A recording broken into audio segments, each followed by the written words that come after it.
Hər vaxtınız xeyir olsun dəyərli izləyicilər. Peşəkar mübahisəyə baxırsınız. Təqribən yaxın bir saat ərzində qarşınızda olacaq. Həm həftə ərzində baş verən hadisələrə diqqət çəkəcəyik, həm də günün əsas xəbərləri üzərindən müzakirəmiz olacaq. Əlbəttə ki, həftə xüsusilə də Amerika Birləşmiş Ştatları və Azərbaycan əlaqələrinin müsbət yöndə inkişafı ilə yadda qaldı. Həm səfərlər təşkil edildi, həm də Donald Trump'ın Azərbaycan liderinə təbrik məktubu ünvanlanması geniş müzakirəyə səbəb oldu. Təkcə Azərbaycanda yox, eləcə də Ermənistanda. Niyə Birləşmiş Ştatların Dövlət Departamentinin saytında Ermənistanla bağlı belə təbrik yoxdur şərhləri təqdim olundu ki, biz də bunun üzərindən müxtəlif təhlillər aparacağıq. Paralel şəkildə digər mövzulara da toxunacağıq. Fransa-Ermənistan münasibətləri, Rusiya-Ermənistan münasibətləri, eləcə də Cənubi Qafqazda baş verən hadisələrə müxtəlif ölkələrin reaksiyası üzərindən zamanımız qalsa, Rusiya-Ukrayna müharibəsinin də taleyinə aydınlıq gətirməyə çalışacaq. Gələn nöqtədə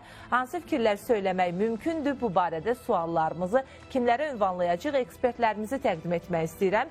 Politoloqlar Sahil İskəndərov. Sahil bəy, hər vaxtınız xeyir olsun. Xoş gəlmişik. Və Rəşad Bayramov. Rəşad bəy, sizin də hər vaxtınız xeyir olsun.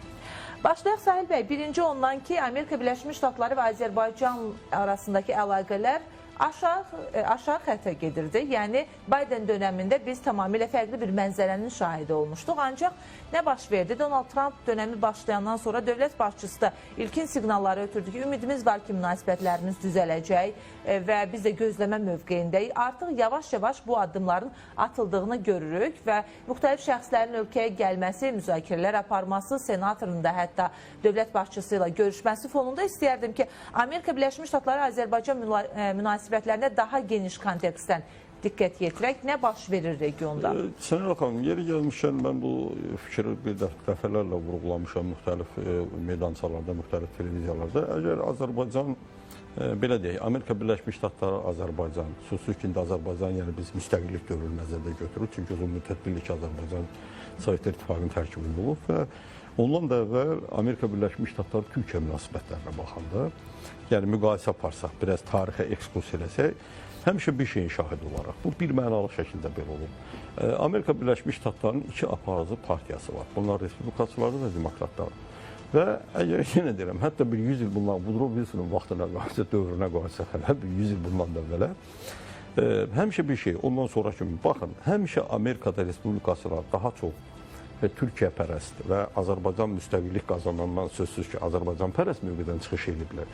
Yəni pərəst deyəndə o demək deyil ki, bunlar yəni Azərbaycanın ya Türkiyənin hansısa şıltaqlıqlarına bəli deyiblər. Sadəcə daha çox əlaqələr qurmaq və daha çox Azərbaycanın və Türkiyənin, indi bugün söhbət Azərbaycanın, yəni ki, daha çox beynəlxalq hüquqa söykənən mövqeyi baxımından, yəni bax bu belə deyək də münasibət sərgiləyiblər. Amma demokratlar isə daha çox ənənəvi olaraq erməni pərəst mövqedən çıxış ediblər. Woodrow Wilsondan tutmuş, yəni bu dövrə qədər baxanda, bütün tarixin dövrlərinə belə deyək də məsələlərə baxanda biz bunun şahidi oluq. Azərbaycan niyə görə mən həm də Türkiyə məsələsini, Türkiyəni burada misal gətirdim? İstənilən halda dəfələrlə mən bunu hələ belə deyək, bir son 30-35 ildə dəfələrlə həmişə vurğulamışam ki, ümumiyyətlə Qərbin ilk növbədə də dünyanın yeganə fövqəli dövləti olan Amerika Birləşmiş Ştatlarının Azərbaycan-Ermənistan münasibətlərinə, daha doğrusu Ermənistan-Azərbaycan münaqişəsinə, dırnaqarası Dağlıq Qarabağ məsələsinə münasibəti həmişə Ermənistan-Türkiyə prizmasından keçəcək. Bu tarixən bir olub. Tarixən. Yəni Ermənistanla Türkiyə münasibətləri bilavasitə Azərbaycan-Ermənistan münasibətlərində bir güzgü rolunu oynayıb. Qərb üçün, bizim üçün yox. Yəni Qərbdə, Amerika Birləşmiş Ştatlarında, xüsusilə də demokratlarda həmişə belə bir yanaşma olub. Bax, bu kontekstdə götürəndə, yəni ona görə Azərbaycanın respublikaçıların nümayəndəsi ilə, yəni respublikaçılar administrasiya, Ağ Evdə respublikaçılar administrasiyasına münasibətlərinin daha çox belə deyək də, yüksələn dinamika üzrə, müsbət dinamika üzrə, müsbət məzərdə inkişafı təəccüblü deyil. Yenə deyirəm, ola bilər ki, məsələn, çox vaxt deyə bilərlər ki, tarixin belə deyək də, məfəri çox hallarda, məsələn, tam fərqli istiqamətə yönələ bilər. Amma istənilən halda, yenə deyirəm, o tarixi faktların təhlili göstərir ki, paralellər göstərir ki, həmişə Azərbaycanın və Türkiyənin məhz respublikaçılarla münasibətləri daha müsbət məzərdə olub, nəinki demokratların. O da yenə deyirəm, burada bu nə Azərbaycanın günahından baş verib, ya belə nə də ki nə də ki Türkiyənin. Bu sadəcə Amerika Birləşmiş Ştatlarında demokratlar establishmentinin belə yanaşmasının nəticəsidir. Baxın, söhbət bundan gedir. Bu baxımdan mən düşünürəm, yeri gəlmişəm bir şey xatırladaq, yazıda gəlirsə hələ Donald Trump hələ prezident seçilməmişdi, hələ deyəsən biləsi. Yoxsa artıq seçilmişdi. Cənab prezident, Azərbaycan prezidenti, hətta bir dəfə seçilməmişdən qabaq demişdi bunu. Bir dəfə də artıq seçiləndən sonra, amma hələ icraya... Hətta seçilməmişdən öncə də demişdi. Öncə demişdi, bəli, öncə də demişdi. Bir dəfə də hələ artıq Trump seçilmişdi, amma hələ ki vəzifələrin icrasına başlamamışdı. Yanvarın 20-si çatmamışdı hələ onda. Onda da qeyd elədi və bunu təsadüfi qeyd etmədi. Və yeri gəlmişdən yenə deyirəm, Azərbaycan prezidenti də orada gördüyünüz kimi bir növ belə deyək də yaxın keçmişin faktlarına istinadən bu fikir söylədi. Yəni o da belə demədi ki, biz belə düşünürük, ya biz bunu belə deyək də bizim ehtimalımız belədir. Yox, sadəcə konkret olaraq, yəni Trump dövründə, Trumpın əvvəlki birinci prezidenti dövründəki münasibətlərə bir növ istinad edərək, ora ekskurs edərək, yəni bunu dedi. O baxımdan mən düşünürəm ki, və ikinci bir tərəfdən, mən bunu mütləq deməliyəm, deməyə bilmərəm, çünki bununla təhlil biraz yarımçı olardı, fikrim qalardı. Məsələn, bir çoxları elə düşünürlər ki, Amerika Birləşmiş Ştatları Trumpın bu dəqiqə Putinlə müəyyən mənada belə də münasibətləri yaxşılaşdırmaq cəhdləri o deməkdir ki, artıq keçmiş postsovet məkanını bir növ Trump Putinin belə Rusiyanın ixtiyarına verir. Mən belə düşünməzdim, mən belə deməzdim. Çünki hər bir regionun belə deyək də postsovet məkanının müxtəlif regionları var. Cənubi Qafqaz bu kontekstdə bir çox məsələlər üzrə o regionlardan daha əhəmiyyətli bir belə deyək də bölgə kimi sayılır. Yəni deyir, Birləşmiş Ştatların özündə marağı qalacaq. Əlbəttə ki, nə danışır? Ona görə də həm də bir məsələ var. Axı Birləşmiş Ştatlar nə cür olur olsun, pis, yaxşı, ola bilsin son vaxtlar çətinliklər yaranıb, amma istənilən halda bugün dünyanın yeganə fövqəl dövlətidir. Fövqəl dövlətində geosiyasi maraqları ikinci plana keçə bilməz. Sahil bəy, bu mövzunu onsuz da genişləndirəcək. İstərdim ki, Rəşad bəy də biraz fikirlərdən alaq bu müstəvidə. Steve Jens Azərbaycan prezidenti ilə görüşdü. Daha sonra Ermənistanın baş naziri Nikol Paşinyanla da belə bir görüş keçirildi. Sülh müqaviləsinin imzalanması, regionda sabitliyin bərpa olması üçün çox vacibdir dedi. Və düzdür, Birləşmiş Ştatlar çalışır ki, hazırda balanslı mövqedən çıxış edilmiş kimi görünsün. Həm Birləşmiş Ştatlar çalışır Azərbaycanla, həm də Ermənistanla belə görüşləri keçirsin, müzakirələr aparılsın və obyektiv bir münasibət bildirilsin. Az öncə Sahil bəy də dedi ki, belə hesab edirlər ki, artıq Donald Trumpla Putin arasında normal münasibət varsa, Cənubi Qafqaz kartını bir növ Donald Trump Putinə ötürmüş olur. Ancaq maraqlar böyükdür və bu ola bilməz. Sizcə Birləşmiş Ştatlar Rusiya ilə belə bir rol bölüşdürməsi eləyərmi regionla bağlı? Təbii ki, mümkün olmayan şeydir. Yəni, Birləşmiş Ştatlar özünün Cənubi Qafqaz maraqlarından bu və ya digər şəkildə imtina etmiş olsun.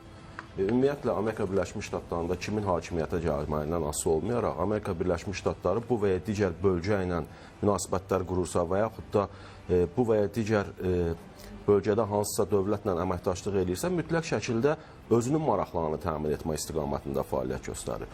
Sadəcə, hakimiyyətlərin baxışları fərqli olur. Məsələn, demokratlar erməni lobbisinin daha çox təsir altında olduğuna görə, erməni lobbisinin aktiv işlədiyi partiya və qurum olduğuna görə onların Cənubi Qafqaz maraqlarını daha çox Ermənistan üzərindən təmin etməyə cəhdlər eləyiblər. Respublikaçılar isə ümumiyyətlə regionda bu və ya digər belə deyək, ayrılıq qoymadan bütün tərəflərlə işləyərək öz maraqlarını təmin etməyə cəhd göstəriblər. O baxımdan indi Steve Jens'in Azərbaycana gəlişi, onun ardınca Ermənistana səfəri, ondan qabaq Prezident Trump'ın Azərbaycana təbrik məktubu və s. onu deməyə əsas verir ki, Amerika Birləşmiş Ştatları Cənubi Qafqaz maraqlarını yenə də prioritet olaraq özündə saxlayır. Və burada o maraqların Rusiyaya belə deyək, güzəştə edilməsindən və s. söhbət gedə bilməz. Niyə gedə bilməz? Çünki birincisi, hələ Azərbaycanla bağlı deyəm, Azərbaycanın karbohidrogen ehtiyatları, Azərbaycanla Amerika Birləşmiş Ştatları arasında enerji sahəsində əməkdaşlıq, Azərbaycanın beynəlxalq terrorizmə və təhlükəsizliyi ilə verdiyi töhfə, təbii ki, Amerika Birləşmiş Ştatları ilə bir çox hallarda eyni olaraq verdiyi töhfə və ən əsası da regionun kommunikasiya xətlərinin qovşağında yerləşməsi. Bu günləri, baxın, gələn kimdir? gələn senator uzun illər ərzində Amerika Birləşmiş Ştatlarında Azərbaycan və Orta Asiya ilə əməkdaşlığın genişləndirilməsinin vacibliyini daim diqqətdə saxlayan senatorlardan biridir. Yəni burada Orta Asiya faktoru əsas faktorlardan biridir. Bu günləri Orta Asiyanın təbii ehtiyatlarına çıxış imkanı əldə etmək istəyən Amerika Birləşmiş Ştatları, Orta Asiyanı Çinin və Rusiyanın təsirindən qurtarmaq istəyən Amerika Birləşmiş Ştatları üçün bu region həm də Orta Asiya çıxış regionudur. Bəs onda Rusiya və Birləşmiş Ştatlar bölüşdürməsi necə olacaq? Yəni Rusiya istəməz ki, Cənubi Qafqazda kimsə ağalıq etsin. Hələ Amerika Birləşmiş Ştatlarıdırsa ümumiyyətlə istəməz. Birləşmiş Ştatlar da deyirsə öz maraqlarından çıxış eləyəcək. Baxın, Rusiyanın əvvəlki dövrü olsaydı, Rusiya hətta Ukraynanın belə Amerika Birləşmiş Ştatları ilə bölüşdürülməsinə razılıq verməzdi. Amma bugün faktiki olaraq həm iqtisadi cəhətdən zəiflədiyi üçün, həm müharibə xeyli tükəndirdiyi üçün Rusiyanı faktiki olaraq Ukraynada təbii ehtiyatlara çıxış imkanının verilməsinə heç bir səs çıxara bilmədi. Düzdürmü? Eyni şey Ermənistana da gözləyir. Ermənistanda da bu günlər Azərbaycana təsir imkanları və təzyiq imkanları yoxdur Rusiyanın. Təbii ki, böyük ölçüdə regionda maraqlarını təmin eləmək üçün Ermənistana fokuslanmaq məcburiyyətindədir. Amerika Birləşmiş Ştatları da dediyim səbəblərdən həm regionun İranla həmsərhəd olması, həm regionun Orta Asiya ölkələrinə çıxış imkanı olması və digər bu kimi səbəblər, həm də Çinin bir kəmər bir yol layihəsinin məhz bu yolun üzərindən keçməsi faktiki olaraq Amerika Birləşmiş Ştatlarında bu və digər şəkildə güzəştli getməyəcəyini etibar edir. Bölüşdürülmə ola bilərmi? Ola bilər. Yəni Ukraynanı parçaladıkları kimi Ermənistana da bu və digər şəkildə parçalaya bilərlər və üçüncü oyunçular Ukraynada sülhün əldə olunmasına daha çox bu dəqiqə maneəçilik törədən faktiki olaraq Avropa İttifaqı ölkələridir. Çünki onların maraqları bu və digər şəkildə təmin olunmayıb.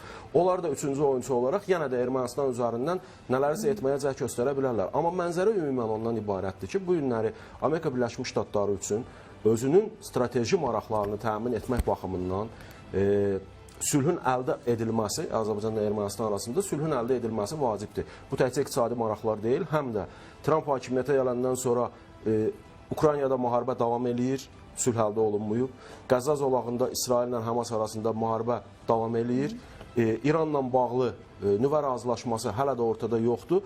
Ən azından Cənubi Qafqazda Azərbaycan və Ermənistan arasında sülhün əldə edilməsi təbii ki, burada Trump hakimiyyətinin mövqelərini, reytinginin qalxmasına təkan verə bilər. Və maraqlı bir şey də deyim, baxın, Trumpın məktubundan qabaq, Steve Dainsin gəlişindən qabaq hələ Rubio bir açıqlama vermişdi.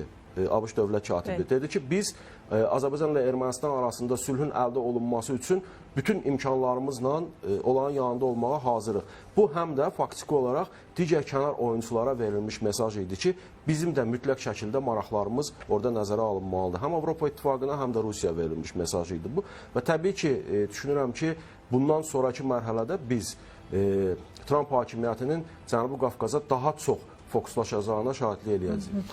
Salih bəy, buyurun, əlavəniz var deyəsiniz. Fikrinizi bildirin, sonra sual verəcəm. Siz də sual verdiniz ki, bölünmə məsələsi. Siz necədir? Bəli, rəsmən çox yaxşı müqayisə apardı. Ukraynaya baxın. Ukraynada da oradan da Rusiya ilə belə deyək, Amerika Birləşmiş Ştatları, mən buna tam əminəm, pərdə arxası razılığa gəldilər ki, Ukraynanın bölünməsi məsələsidir. Mən yeri gəlmişəm, bunu hələ o münaqişə başlayandan demişdim. Hələ istisna döyükən bir gündə üzə çıxacaq ki, hələ sən demə demokratlar administrasiyası o vaxtdan artıq Rusiya ilə pərdə arxası belə bir razılaşmaya gediblər. Çünki bunu da belə deyək də tarixi nümunə var. Yəni 1921-ci nümunəsi var. Amma bir məsələ var. Azərbaycana gəldikdə, Cənubi Qafqaza gəldikdə, ümumiyyətlə məşhur Amerikalı geosiyasətçi Saul Cohen var. Onun bir nəzəriyyəsi var. Orada o dünyada 20 dənə bölgə göstərir. 20 dənə bölgə göstərir ki, o bölgələri o giriş qapılar adlandırır. Məhz belə də adlandırır, giriş qapılar. Bax, Cənubi Qafqaz da onun həmin o təsnifatında giriş qapılardan biridir. Orada əslində Saul Cohen nəyə vurğulayır? Deyir, dünyada elə bölgələr var ki, onlar böyük güclərin və yaxud da ki, maraqlı güclərin qarşı durması coğrafiyasından daha çox onların əməkdaşlığı coğrafiyasına çevrilə bilərlər. Çevrilə bilərlər deyəndə orada fikrinə əsaslandırılır nəyə görə? Bax, Azərbaycan bu baxımdan mən düşünürəm ki, Azərbaycanla bağlı gələndə Amerika Birləşmiş Ştatları və Rusiyanın nəyisə bölüşdürmək yox, məhz Azərbaycan müstəvisində əməkdaşlıq, birgə əməkdaşlıq, qarşılıqlı səmərəli əməkdaşlıq ola bilər. Fikrim çatır nə demək istəyirəm? Görürsünüz, Ukrayna məsələsi ilə bu məsələ arasında görün nə qədər fərq var. Görünür. Çünki niyə? Azərbaycan... Əməkdaşlıq arzulanan variantda, amma Sahil bəy, arzulanan variantdan kənar senarilər də hər zaman senarilər bilirsiniz necədir? Hələ mən Hələ siz müsbət tərəfini mən indiki vəziyyətdən da, bilirsiniz o da niyə elədi? Yenə deyirəm, istinad edirəm Rəşad müəllimə. Çünki Azərbaycan unikal bir təcrübə qoydu ortaya. Baxın, harda ki, münaqişə hələ davam edir, münaqişəni dayandıra bilmirlər, orada pərdarxası bölüşmək, nüfuzu və yaxud da ki, təsiri bölüşməyə gedirlər. Amma harda ki, yerli hakimiyyət, yerli hökumət, belə deyək də, o dövlət ki, artıq müstəqil siyasət aparır və onun üçün uzun müddət problem yaradan və bölgə üçün problem yaradan münaqişəni həll edibsə, orada artıq onların belə deyək də, bölüşdürmə siyasəti, bölmə siyasəti həyata keçmir. Niyə? Çünki bu dövlətin özü oturuşmuş dövlətdir, özü müstəqil siyasət edir. O, daha çox onları dəvət eləyəcəklər ki, gəlin, burada başa düşmədim. Biz burada oturmuşuq, burada nəyi bölüşdürəcəksiniz? Burada bölüşdürəsi bir şey yoxdur. Burada söhbət ancaq üç tərəfli əməkdaşlıqdan gedə bilər. Yeri gəlmişən, Azərbaycan prezidenti dəfələrlə vurğulmuş. Azərbaycan yaxın, uzaq qonşulara həmişə nəyi təklif edir? Səmərəli, belə deyək də, qarşılıqlı səmərəli əsasında əməkdaşlıq. Söhbət, mən bunu demək istəyirəm. Ona görə maraqlar toqquşanda da deyir, səhətdə əməkdaşlıq mümkün olur. Bilirsiniz necədir? Yenə deyirəm.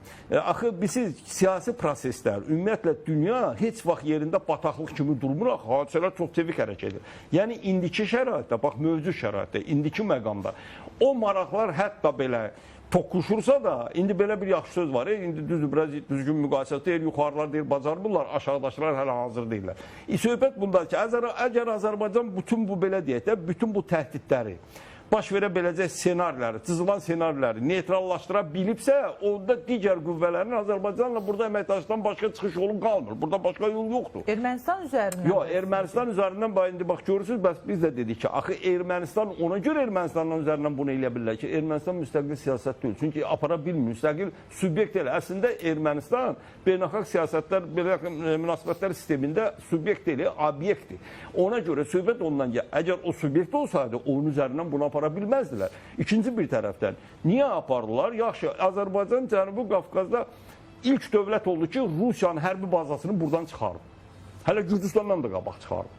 Yəni, bu siz necədir? Sənin, bax, bütün bu addımları, Azərbaycanın bütün bu addımları, onu artıq beynəlxalq münasibətlər sistemində, belə deyək də, geosiyasətdə, yalnız belə deyək də, subyekt kimi tanıtmayıb, həm də əhəmiyyətli bir subyekt kimi tanıtdırıb. Yəni, bilirsiniz, beynəlxalq münasibətlərin əsas bir subyekti milli dövlətlərdir.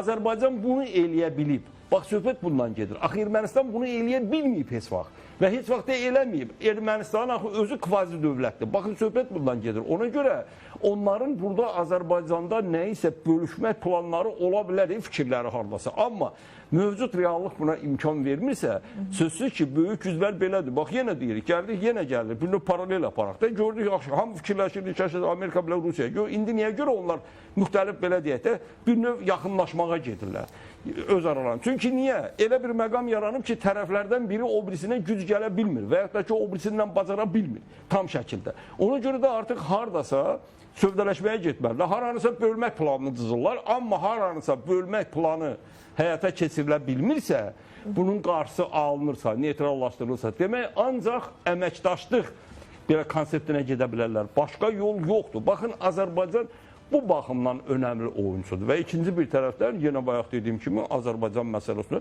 Türkiyə faktorunu heç vaxt kənara qoymaq olmaz. Yalnız Türkiyə yox, ümumiyyətlə Türk dünyası faktorudur. Türk dövlətləri təşkilatı faktorunu kənara qoymaq. Orada Rəşad müəllim dedi, Mərkəzi Asiya söhbəti var, Amerika Birləşmiş Ştatları üçün. Amerika Birləşmiş Ştatları üçün Mərkəzi Asiyaya çıxmaq ən rahat yol Azərbaycandır, yəni Cənubi Qafqaz vasitəsilə. Çünki orada da belə ciddi problemlər var. Orada artıq 3 tərəfli, 4 tərəfli qarşıdurma yaranır. Orada Rusiya var, Çin var, orada Amerika Birləşmiş Ştatları, Avropa artıq başlayıb yenidən görünür, gezdə olsa doğru deyil, onlar fikirləşirlər. Çünki Avropa ittifaqı artıq bu məsələlərdə həmişə çox gecikir. O da özlərinin siyasətinin ucbatından, daha ayrı söhbət yoxdur.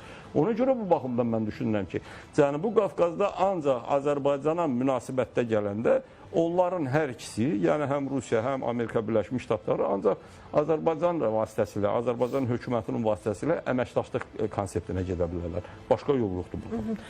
Rəşad bəy, biz həm də Ermənistanın birinci ombudsmanı Larisa Alaverdyanın bir açıqlamasını görürük. O deyir ki, Respublika günü ilə bağlı müstəqillik günü bəzi ölkələrdə bizim üçün müstəqillik günü kimi tarixə yazılıb və 3 Cənubi Qafqaz ölkəsi ilə bağlı təbriklər ünvanlandı. İran, Rusiya və Amerika Birləşmiş Ştatları liderləri Azərbaycana təbriklərini ünvanladılar və deyir ki, mən həmin o təbrikləri saytlarında da, rəsmi saytlarında da tapa bilirəm. Ancaq təəssüf ki, Ermənistanla bağlı belə bir addımın atıldığını görmürük. Ən azından saytda, rəsmi formada həmin o təbriklər də yoxdur. Düzdür, Birləşmiş Ştatlar Prezidenti Donald Trump'ın təbrik məktubu yəqin ki, münasibətlərin yaxşılaşması baxımından hər kəsi sevindirdi. Ancaq Rusiya liderinin təbrik məktubu ilə bağlı istəyərdim ki, biraz sizinlə danışaq. Bu baxımdan ki, Rusiya ilə Azərbaycan arasındakı bəzi problemlər hələ də həll olunmayıb. Nəzərə almalıyıq ki, 31 mayda beynəlxalq təyyarə bələdçiləri günüdür və Azalın təyyarəsinin elə qəzaya uğraması səbəbindən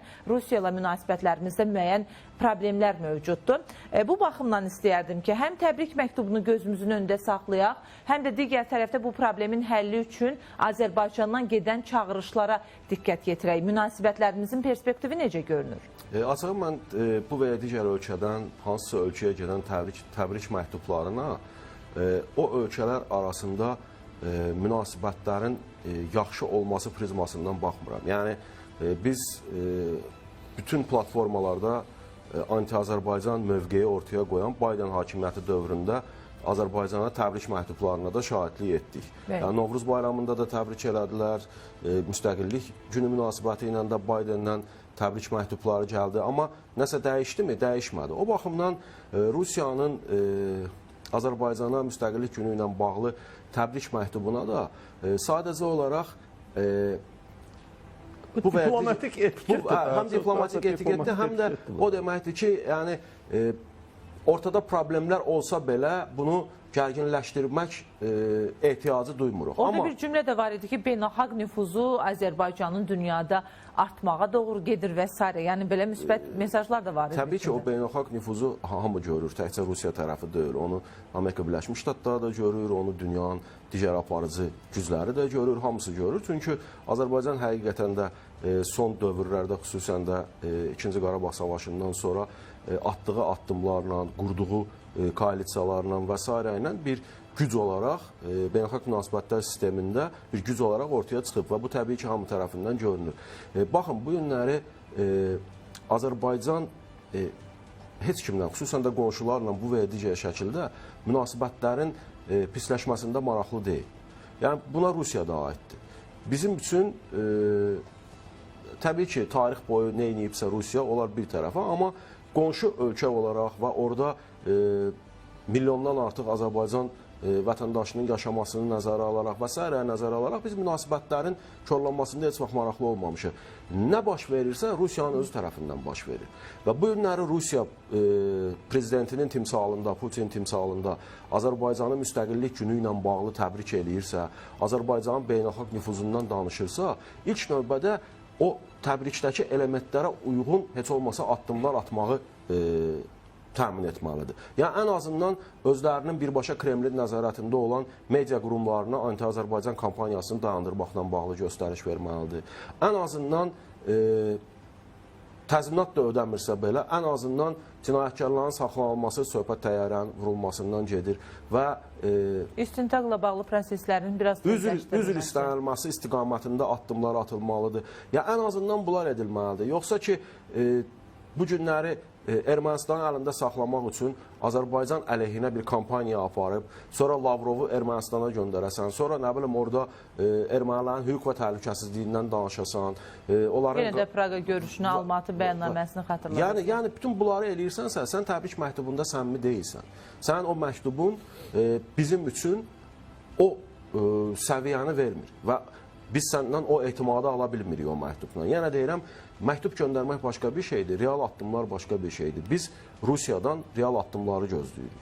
Onlar baş verəcəksə, təbii ki, bizim marağımızdadır ki, Rusiya ilə münasibətlərimiz yaxşılaşsın, inkişaf eləsin və s. və ilaxır. Necə Avropa İttifaqı ilə maraqlıyıq münasibətdən, yaxşı olmasında, necə Çinlə maraqlıyıq münasibətlərin yaxşı olmasında, eləcə də Rusiya ilə. Təbii ki, əgər bu birtərəfli şəkildə Azərbaycana təzyiq göstərmək, Azərbaycandan nəsə almaq istiqamətində deyilsə, bizim əməkdaşlığımız qarşılıqlı faydalı əməkdaşlığa əsaslanan əməkdaşlıqdır. Biz istənilən ölkə ilə bərabər səviyyəli əməkdaşlığı istəyirik. Yox, məktub yazıb, özünü belə deyək, yaxşı göstərib, amma addım olaraq başqa addımlar atırsansa, təbii ki, bu hər hansı bir effekt verməyəcək və yenə deyirəm, Putinin bu istiqamətdə Azərbaycana məktubuna da belə böyük bir şey kimi baxmağa ehtiyac yox. Sahil bəy, biz elə təbrik məktublarına həftə ərzində nəzər yetirdik və gözlədiyimiz məktublar var idi. Ancaq dediyiniz kimi bəzilərdə etiket qaydaları sadəcə kimi qəbul olunmalıdır. Rusiya lideri Vladimir Putinin də məktubu var idi bunların arasında. Rəşad bəy artıq fikirlərini bildirdi. Bugün düzdür, Azərbaycan bütün qonşularıyla münasibətlərini taraz şəkildə saxlamağa çalışır. Amma Rusiya məsələsində Rəşad bəyin dediklərinə də istinad etsək, sizcə doğrudan da mı sadəcə olaraq bu kağız üzərində yazılmış sözlərdir? Yox, orada həqiqətən də o məktubda Putin, gəlin belə deyək də, indi bir çoxlarının, bizim də cəmiyyətdə bir çoxlarında qəribə belə bir münasibət var Putinə. Putin kifayət qədər yetişmiş və artıq belə deyək, uzun müddət hakimiyyətdə olan bir dövlət başçısı kimi çox şeyləri də yaxşı dərk edir, başa düşür və heç vaxt da nəzərdən qaçırmır ki, xüsusi xidmət orqanlarının təmsilçisidir. Yəni orada da sözsüz ki, təsadüf adamlar çox az olar. Putin Azərbaycanın əhəmiyyətini yaxşı başa düşür. Amma sadəcə çox təəssüflər olsun ki, Putin kimi bir siyasətçinin belə deyək də, mən heç cür belə yenə deyirəm də, razılaşa bilmərəm ki, orada elə qüvvələr var ki, o onlara nəzarət edə bilmir. Amma mümkündür. Hə, mümkündür. Çünki yəni yenə deyirəm, bəlkə səhv edirəm, amma yəni mən onun elə bir siyasətçi olduğunu Rusiya kimi ölkədə belə bir yox, Putin kimi bir adamın, doğru deyil, Rusiya böyükdür, orada bir yaxşı söz var, deyirlər Kremlin 5 gülləsi var, amma istənilən halda Putin kimi siyasətçi ilə belə variantlar keçmir. Bax, ona görə mən bəzən, yəni çox təəssüf hissi ilə məsələn baxıram ki, bəzən indi düzdür, Rəşad müəllim burada dedi, amma Rəşad mən bilmirəm, ola bilsin mən yanılıram. Əslində belə deyək də, Kremlin ruporu olan o kivləri də mediada zadda mən Azərbaycan əleyhinə belə şeylər görmürəm. Amma digər şeylər var ki, media resursları var ki, doğrudur. Onlar birbaşa Kremlin ruporu olmasa da, yəni dolayısıyla ora bağlıdır. Amma hakim partiyanın deputatlarının çıxışları var. O heç sözdür. Mən mediadan danışıram hələ, mediadan. İkinci bir tərəfdən. Hakim partiyanın mediada çıxışlarını deyək də. Yox, yenə deyən də rupor bilsiz nətərdir əslində. Artıq verilişin gedişindən məsələn artıq qoyulur. Onun hamısı da mən burada ad çəkmək istəmirəm, reklam kimi çıxmasın. Mən orada bilirəm ki, 2-3 əsas hansı verilişdir ki, konkret hansı kanallardadır ki, onlarda yoxdur məsələ. Amma indi məsələ nədən gedir? Amma bəli, orada bəzi məsələn media resursları var ki, onlar sözsüz ki, bu və ya digər şəkildə dolayısı da olsa da, yəni hakim dairələrə bağlıdırlar. Amma yenə deyirəm, mən deyə bilmərəm ki, onlar birbaşa Putinə bağlıdır, amma hakim dairələrdə belə deyək də təmsilçilər çoxdur. İkinci bir tərəfdən, məncə artıq Rusiya hakimiyyəti çox yaxşı bilir o təyyarə qəzasında konkret günahkarlar kimlərdir. Bax, təəssüflər olsun ki, hələ də buna əncam çəkilmir. Yox, biz demirik, durub bizə etiraf edin. Onları cəzalandırırlar. Yox, görün nə deyirəm. El onları cəzalandırsalar, bizim üçün etiraf olacaq. Biz başa düşəcəyik, bəli. Bu artıq el onların cəzasını vermək artıq bu etirafdır. Bu bir, söhbət ondan gedir. İkinci bir tərəfdən və çox təəssüflər olsun ki, Rusiyanın özündə müxtəlif qüvvələr var. Mən hələ, məsələn, birini qobobusunə gedirəm, o dəfə verilişlərin birində idi, mən yeri gəlmişkən elə Rusiyada da bir verilişlə bağlanmışdım. Mən onlarda bizim o deputat Azər Badamovun o Moskvada aeroportda saxlanma, geri qaytarılması ilə bağlı dedim. Dedim, siz necədir? Rusiyada hansı qüvvələr belə bir məqamda, artıq belə bir məqamda Azərbaycanın millət vəkilinə qarşı bu hərəkəti addımı atırlar. Hansı qüvvələrdir bunda maraqlı olanlar? Bunu kim eləyib? Bax, mən onda dedim ki, Kreml əslində bax, o adamları tapıb cəzalandırmalıdır ki, onlar da Rusiyadadır, Rusiyanın özündədir. Ki, bəs yaxşı, Azərbaycanla yaxşı, gəlin baxaq. Son bu neçə ildə Azərbaycanla Rusiya münasibətləri çox belə yaxşı da müsbət məzədə də inkişaf eləyirdi. Yaxşı, təyyarə qəzasından tutmuş bəri. Yaxşı, hansısa bir münasibətlərin gərginləşməsində, problemlərin yaranmasında, hansısa birində Azərbaycanın bir günahı varmı? Zərrəcik qədər də olsa. Demək, bu günah hamısı o tərəfdəndir. Hətta yadınıza gəlirsə, təyyarə vurulanda da mən burada çıxırdım. Bəli, prezident də bu səhvəndir. Amma yaxşı, bunu bildikdə başa düşdük biz bunu hamısını. Amma bizim istədiyimiz nədir? Ondan sonra kərpiz həmişə Rusiya tərəfi bunu belə deyək, gərginləşdirib münasibəti, daha da gərginləşdirib. Əksinə, səngitmək əvəzinə. Amma o ki qaldı Azərbaycanın əhəmiyyətini, Rusiya çox gözəl bilir Azərbaycanın əhəmiyyətini. Bilirsiniz nəyə görə, ən çox nəyə görə bilir? Mən sizə inandıram, mən bunu efirlərdə demişəm dəfələrlə, yəni bax, bu son hadisələrdə bir qədər də, məsələn, Rusiya məhz onun cənub cinahının təhlükəsizliyinin Azərbaycan vasitəsindən təmin olunduğunu çox yaxşı da anlayır. Nə mənada bir deyil. Azərbaycan bizi incik salan həmin məqamlarda əsas davranır. Azərbaycan öhdəlik götürmür. Rusiya qarşısında ki, bizim cənub cinahımızın təhlükəsizliyini təmin edəcək. Azərbaycan ümumiyyətlə bu regionda davanın, şavanın, münaqişənin qarşı durmanın əleyhinədir ki, bu da birbaşa artıq Rusiyanın cənub cinahının təhlükəsizliyi deməkdir. Bu da o deməkdir də, yəni bu baxımdan maraqlarımız üstə düşür. Amma indi belə çıxır ki, müxtəlif addımlar, xüsusilə son vaxtlar müxtəlif addımlarla, müxtəlif bəyanatlarla belə çıxır ki, Rusiya özü bu təhlükəsizliyin əleyhinədir. Və mən yeri gəlmişkən, o ki, Qabdin Rəşad, mən də burada dedim, deputatlar var, məsələn, Rusiyanın o deputatları, ekspertləri var, hələ bir neçəsində mən adını çəkə bilərəm. Yaxşı, mən hərdən onu dəfələrlə Rusiya məsələn qoşulanda da dedim, deyirəm, siz biz özünüzə bir sual verir misiniz? Ya onlara bir sual verirsinizmi ki, bu adamlar ümumiyyətlə kimin maraqlarını qoruyurlar? Rusiyanın dövlət maraqlarını qoruyurlar, nöqteyi nəzərdən çıxırlar, yoxsa özlərinin cibləri nöqteyi nəzərdən?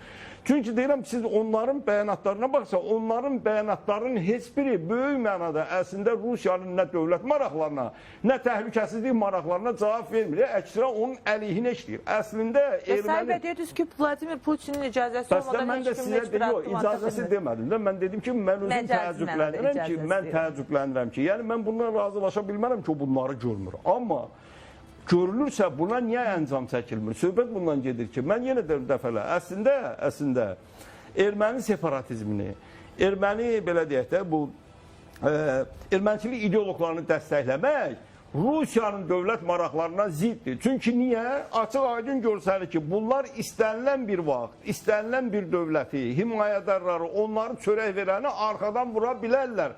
Və bunu da dəfələrlə tarixdə sübut ediblər. Bu baxımdan mənə qəribə gəlir, o təəccüblü gəlir. Rəşad bəy, elə məsələni Rusiya ilə münasibətlərə gətirmişkən istəyərdim ki, Qafanda konsulluq açılması istiqamətinə də yönələk. Çünki Sergey Lavrovun elə İrəvana səfərindən sonra bu məsələ biraz da aktuallaşdı. İkinci konsulluq açılmalıdır deyilir. Ərazi də Qafan olaraq göstərilir. Amma demək olar ki, Fransanın konsulluq açması məsələsi təsdiqlənib. Rusiya hələ də gözləmə mövqeyindədir. Deyirlər açılacaq.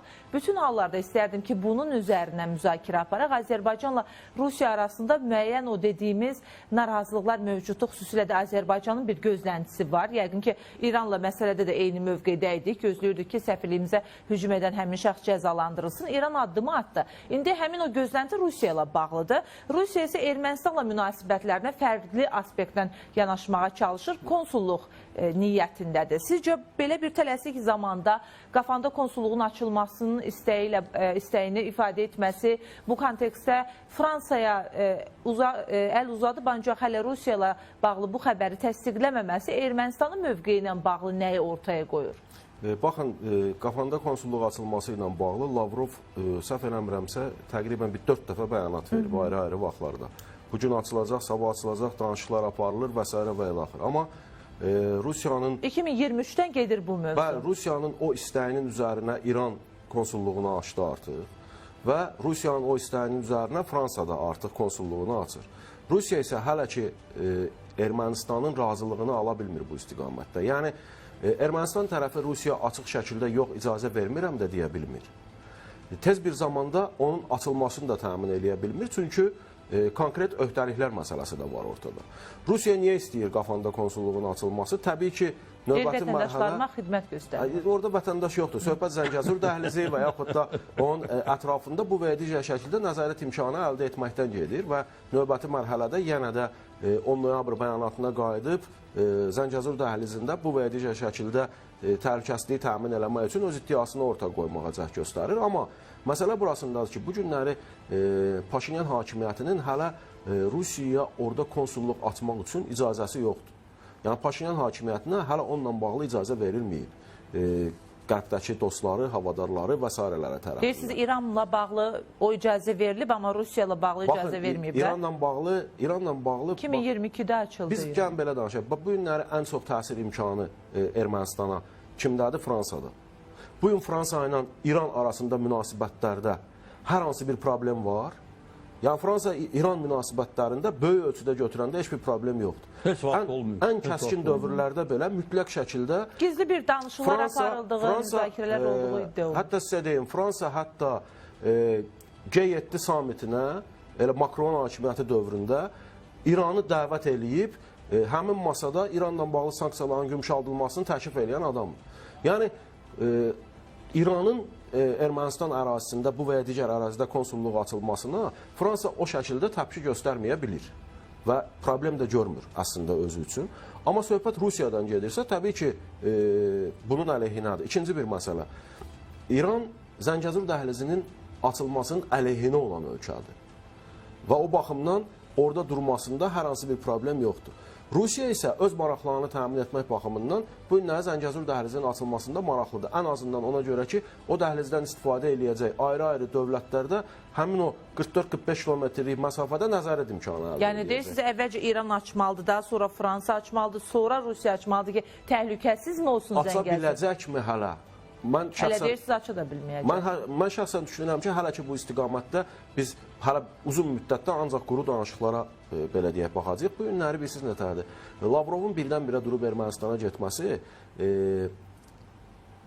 Ermənistanın özünün hələ ki Rusiyadan iqtisadi asıllığını belə deyək qurtara bilməməsinin nəticəsidir. Bu günləri Paşinyan hakimiyyəti ən azından 2026-cı ilə qədər seçki dövrünə qədər Rusiyanı bu və digər şəkildə qıcıqlandırmamaq üçün Rusiya ilə hansı saziş desəzlə imzalayacaq.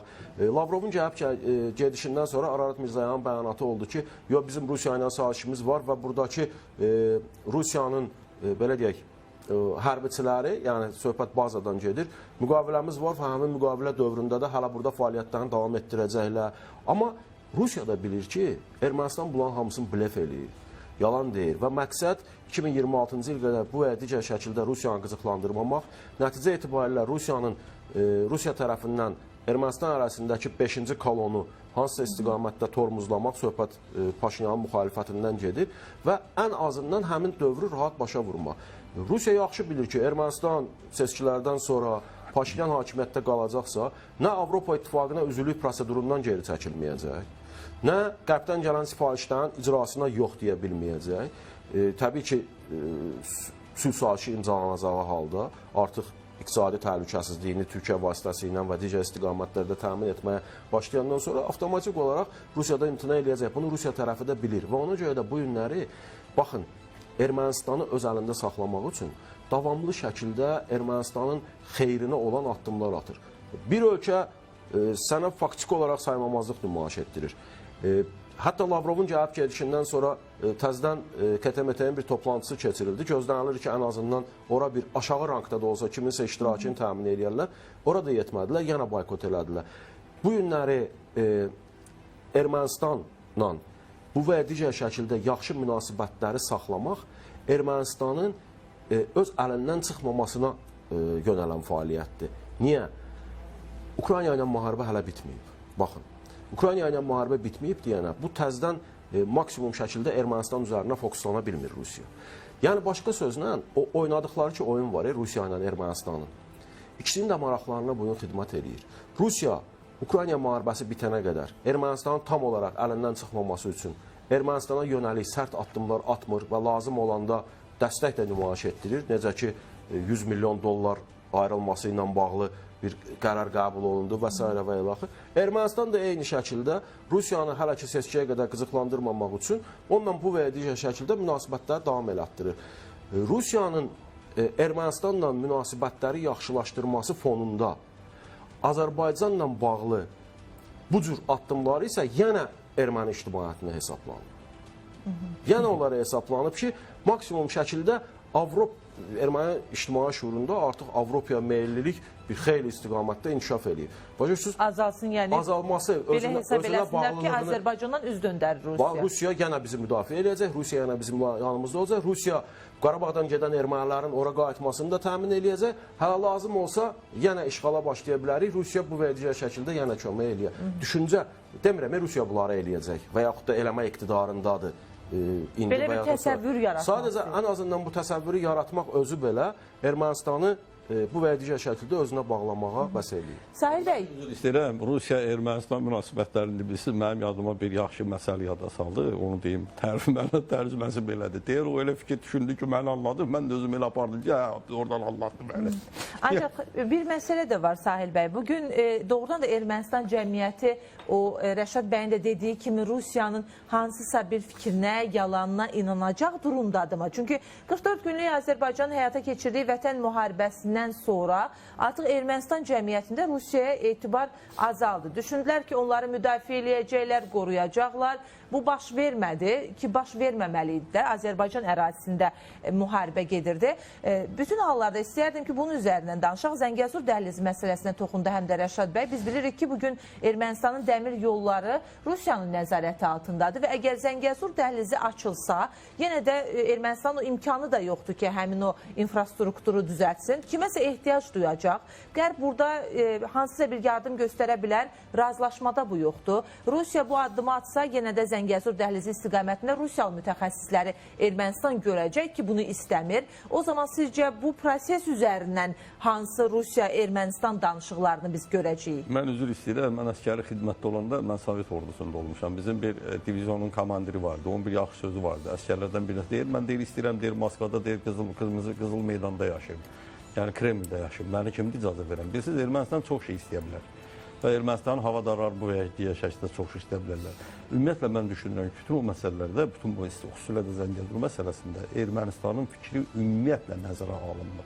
Bərdən onların məsələn bəyanatları var, verirlər, Paşinyan verir, ya Paşinyan komandası. Onların heç biri Paşinyan hökumətinin ağlının məhsulu deyil.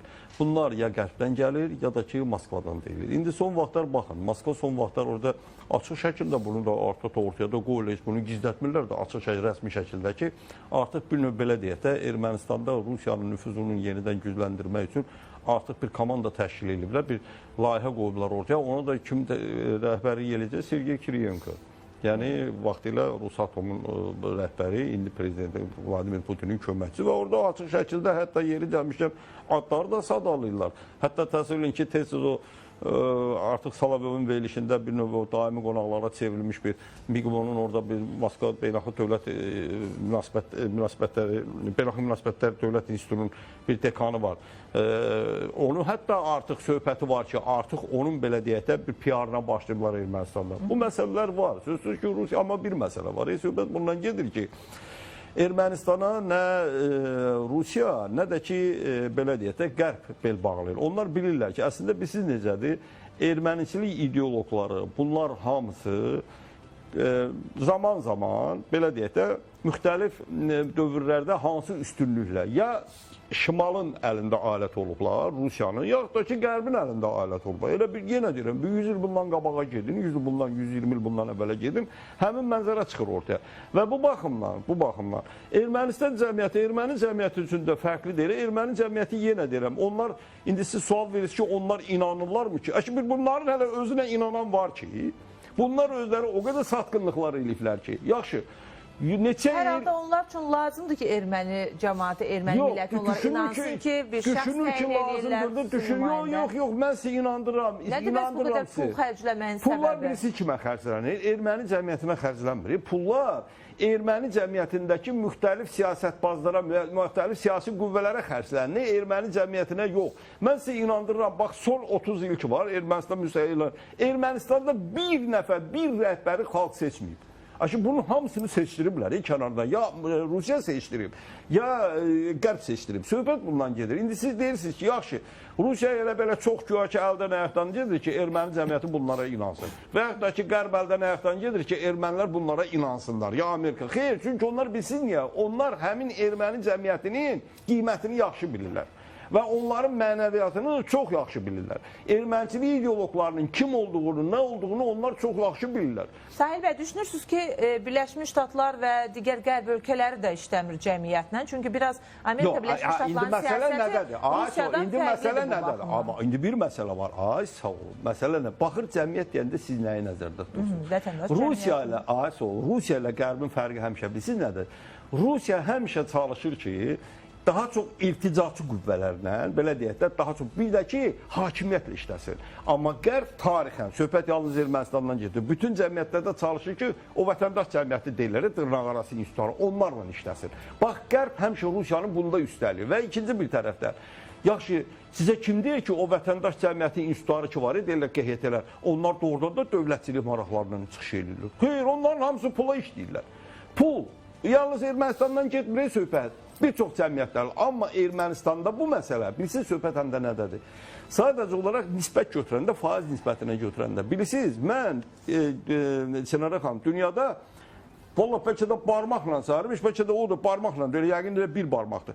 Çox nadir etnos olar ki, özünü böyük güclər üçün, belə deyək də, iyrənc alət kimi təklif eləsin. Baxın, erməniçilik ideologlarının məsələsi budur. Erməni cəmiyyətində ona görə bunlar baş verə bilir ki, gah o tərəf, gah bu tərəf üstün gələ bilir ki. Çünki onların ideologları məhz erməni cəmiyyətini, erməni xalqını alət kimi, yeri gəlmiş alət kimi təklif edir. Yeri gəlmişkən, Birinci Dünya müharibəsində konkret olaraq, ondan da əvvəl konkret olaraq Osmanlı imperiyasına qarşı bunun üzr istəyirəm, yəni Rusiya imperiyasının Osmanlının daxilində xaos yaratmaq, Osmanlı arxadan vurmaq təklifini kim vermişdi? Ermənilərin katolikozu vermişdi də. Konkret olaraq hələ Pyotrun vaxtından məktub yazdı ki, ora ki, biz sizinlə əməkdaşlığa hazırıq, Osmanlı imperiyası, siz bizə stavka eləyin, biz ermənilərə, Osmanlının tarixində, biz sizin maraqlarınıza xidmət eləyək. Şimdi bu tarixdir də, yenə deyirəm, tarixi faktlardır. Bizi indi yaxşı deyə bilərlər 200 il keçib. 200 il keçməyinə baxmayın, bir söz var, qurt dərisini dəyişər, xasiyyətini dəyişməz. Bu elə belə şey deyil, bunların ənənəsi budur. Üzr istəyirəm, bunların qanı belə yoğurulub. Bunların xəmiri belə yoğurulur. Biz söhbət bundan gedir. İndi ona görə ki, dursun ki, Rusiya fikirlər, Rusiya çox gözəl bilir ki, Ermənistan üçün, erməni cəmiyyəti, nə eləyirsən elə, əlinin üstü də bildir, içi də bildir. Qərbdəkilər də onun kimi sadəcə alət kimi istifadə eləmək üçün onları həmişə saxlayırlar. Onlar alətdirlər, onlara başqa heç kimlə çörək verəsi deyil, nə bir şeylər. Ancaq ona görə verilir bu pullar. Və ikinci bir tərəfdən, amma Ermənistan hakimiyyətinin istənilən məsələ çox yaxşı bilir ki, Rusiyanın bu dəqiqədə Ermənistanın boğazında məngənə kimi ən güclü əli qaz məsələsidir, təbii qaz məsələsidir. Hətta o dəmir yolları da yox, təbii qaz məsələsi. Bax bu var. Rəşad bəy, bir də istəyərdim ki, mayın 28-də keçirilən Laçın görüşünə də diqqət çəkək. Çünki həftənin əsas mövzularından, əsas hadisələrindən danışırıqsa, hələ bugünə qədər də bu haqda yazırlar, danışırlar. Hindistan mediasında xüsusilə də biz bunu izləyirik, görürük. Bu görüşdən ən çox qıcıqlananlardan biri Hindistan olub və hətta Hindistana qarşı bir ittifaq kimi dəyərləndirirlər. Hindistan onsuz da Ermənistana silah-sursat verirdi. Hərbi, siyasi, mənəvi cəhətdən dəstək də göstərirdi. Sizin fikrinizcə Laçında keçirilən bu zirvə görüşündən sonra biz Hindistanın Ermənistanı daha çox silahlandıracağının şahidi olacağıq. Hansı müstəvidə Hindistan biraz mövqeyini ortaya qoya bilər deyək biraz? Doğrudan da maraqlıdır. Yəni, ümumi belə medianı izləyəndə gördük ki, biz xüsusən də segmentlərdə baxanda gördük ki, birinci yerdə həmin görüş daha çox Hindistanda müzakirə olundu, ikinci yerdə də Ermənistanda. Yəni, hər ikisi üçün təbii ki, narahat verici bir durum idi və narahat da olmalıydılar əslində. Çünki doğrudan da möhtəşəm bir görüntü idi, möhtəşəm bir güc nümayişi idi. Biz üç ölkənin gücünü, Pakistanın gücü, Türkiyənin gücü və s. haqqında dəfələrlə danışılıb deyənə, indi ola uzun-uzadı danışmaq istəmirəm. Amma verilən mesajlar baxımından o qədər əhəmiyyətli idi ki, üç liderin bir yerdə olması, bundan hər kəs özü üçün bir pay götürməli idi.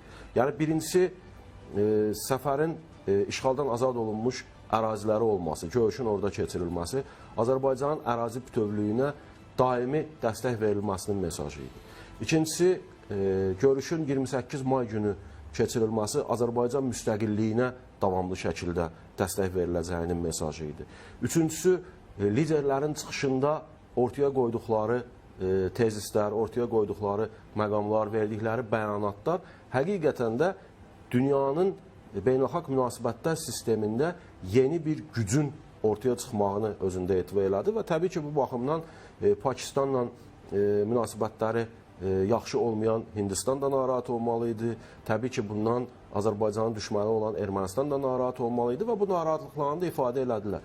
Silah-sursat ötürülməsi məsələsinə gələndə onsuz da belə deyək, Ermənistanla Hindistan arasında imzalanmış konkret müqavilələrə görə hələ bir 3 il, 4 il o sifarişi ancaq belə deyək, Hindistan Ermənistana ötürəcək. Yeni sazişlər ola bilərmi? Ola bilər. O baxır Ermənistanın bundan sonra nə qədər maliyyə xərcləmə imkanlarının olduğuna baxacaq.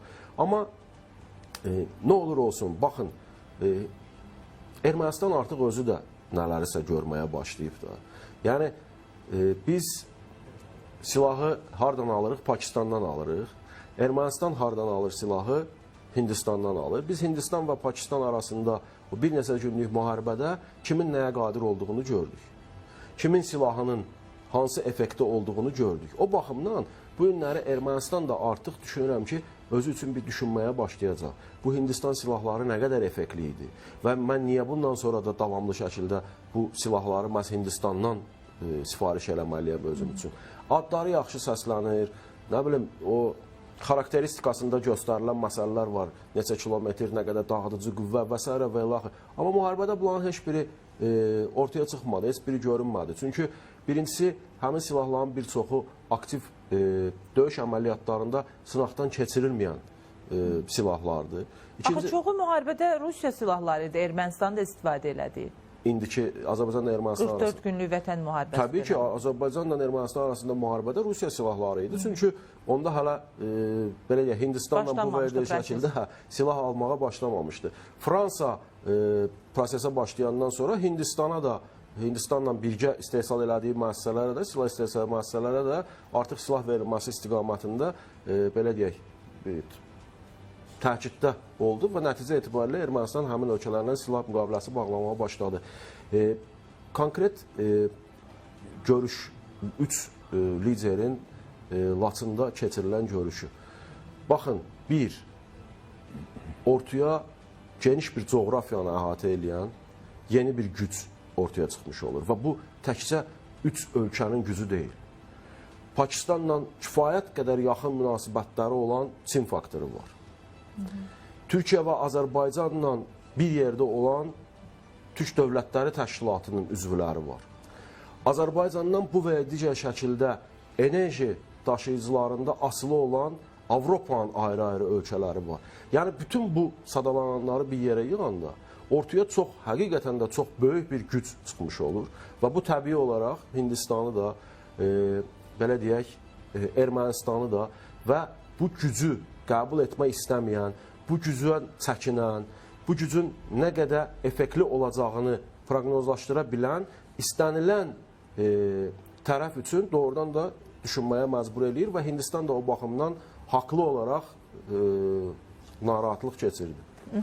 İstəyərdim ki, Sahil bəy, artıq 4 dəqiqə təqribən efirimizin bitməsinə qalıb və bu Laçın görüşü ilə bağlı sizin də rəylərinizi alaq. Həftə ərzində siyasi baxımdan çox dinamik günlər yaşandı. Dedik ki, Birləşmiş Ştatların nümayəndələri gəldilər. Hətta burada İsrail səfiri ilə görüş keçirildi. Bu da maraq doğuran bir nüans idi ki, Azərbaycan bugün həm Amerika Birləşmiş Ştatlarla münasibətlərini düzəltməyə çalışır, həm İsrail ilə münasibətlərimiz müsbət məcradadır ki, Azərbaycanla İsrail münasibətlərinin yaxşı olması yəqin ki, Birləşmiş Ştatlar Azərbaycan münasibətlərinə də təsir göstərəcək. Bir tərəfdə də biz Azərbaycan, Türkiyə, Pakistan birliyini gördük. Nə baş verir? Həftə ərzindəki bu dinamik siyasi gündəmə istəyərdim ki, bir yekun vuraq. Yeri gəlmişkən, siz çox düzgün elə İsrail məsələsini xatırlatdınız. Yəni, mən birinci çıxışımda orada sadəcə biraz vaxtı baxımdan ona gedə bilmədim.